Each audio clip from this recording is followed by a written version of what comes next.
Hari berganti minggu, minggu berganti bulan. Aditya dan Lintang sudah hampir 2 bulan tinggal di ladang Pak Nahum. Lintang dan Lukman memetik daun tembakau lalu diantar ke gubuk untuk segera diiris oleh Pak Nahum dan Aditya. Gita sudah tidak ada lagi di ladang karena ia sudah masuk sekolah.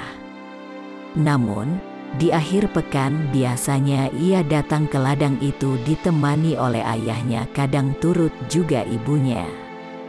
Pagi menjelang siang, pedati ayah Lukman mendekat ke arah rumah di tengah ladang.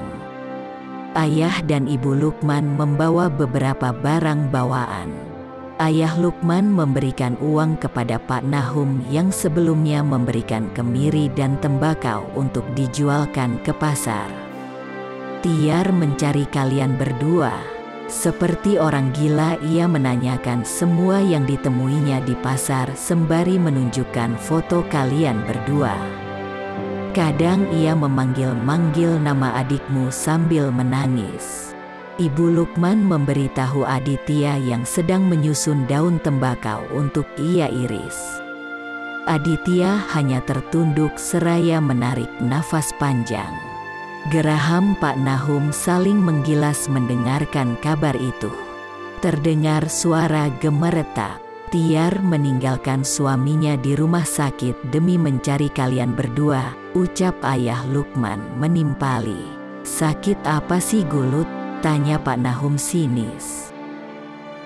"Mereka berjudi di loteng kilang padi.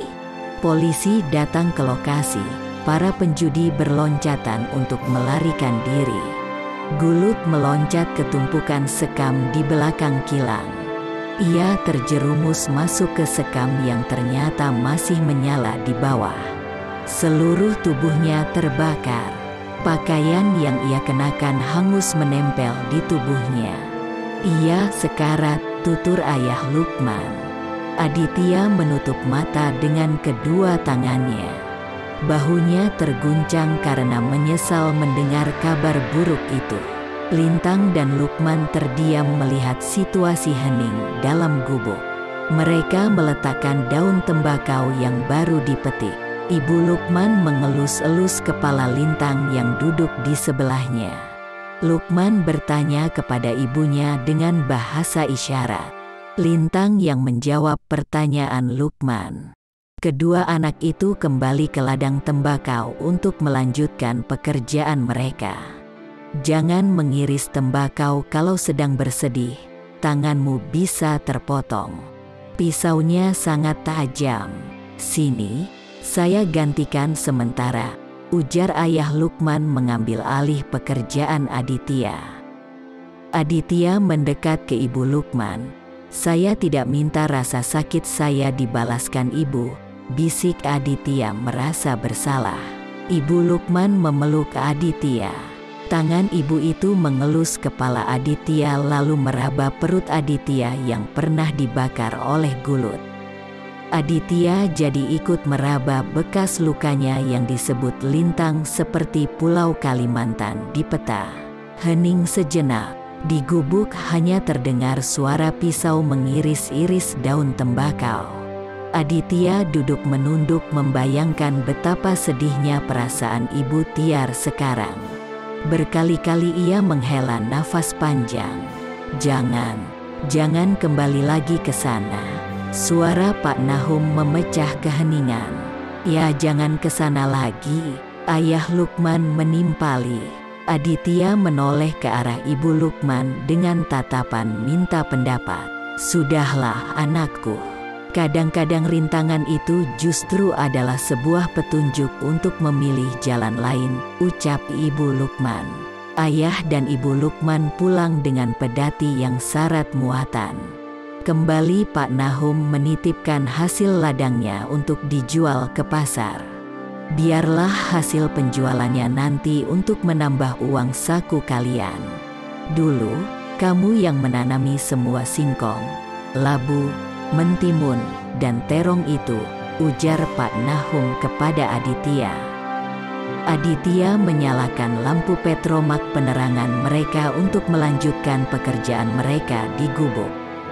Pak Nahum menyelesaikan mengiris tembakau yang tersisa sore tadi. Lalu Aditya menata irisan halus tembakau di anyaman bambu tempatnya dijemur esok hari. Aditya sudah terbiasa dengan pekerjaan itu bersama Pak Nahum sebelumnya. Bahkan, Aditya sudah bisa menganyam rigen, tempat menjemur tembakau. Lukman dan Lintang sudah tertidur di rumah yang baru dibangun di sebelah gubuk manakala Pak Nahum dan Aditya masuk ke dalam rumah. Aroma tembakau melekat di sekujur tubuh Aditya. Pak Nahum tak bersegera untuk tidur. Pemilik ladang itu duduk bersandar di pintu. Dilintingnya tembakau untuk dihisap di sana. Di langit, bulan masih bersinar meskipun bentuknya seperti mata kerbau yang kelelahan. Sipit memelas. Aditya duduk di halaman rumah menemani Pak Nahum yang bersandar di pintu. Ku dengar kabar, tukang kemarin akan pergi ke Medan bulan depan. Pak Nahum membuka pembicaraan. Tapi, pekerjaan kita mengiris tembakau belum selesai, Pak. Tak apalah, paling tinggal sedikit lagi nanti. Bisa kugarap sendiri. Bagaimana kalau tukang itu ikut membantu kita memanen? Usul Aditya. Jangan. Bukan karena kurang tenaga untuk memanen, tetapi karena daun tembakaunya yang belum siap dipanen. Ada masanya untuk memanen apapun. Jangan memaksakan diri untuk memanen sesuatu sehingga mengurangi mutu yang diharapkan, ucap Pak Nahum. Aditya manggut-manggut. Setelah rebah di sebelah Lintang, Aditya masih memikirkan perkataan Pak Nahum tentang mutu tembakau. Persis seperti dalam cerita Ben Hur yang sering dibacakan adiknya. Menyemangati bahkan memaksa prajurit ke medan perang itu sangat mudah, tetapi mempersiapkan kemenangan bagi mereka tidaklah semudah mengatakannya. Banyak prajurit pemberani yang pulang tinggal nama, tetapi sedikit prajurit tangguh yang berupaya merebut bendera kemenangan. Aditya terseret ke medan perang dalam mimpinya. Ia pun tertidur lelap.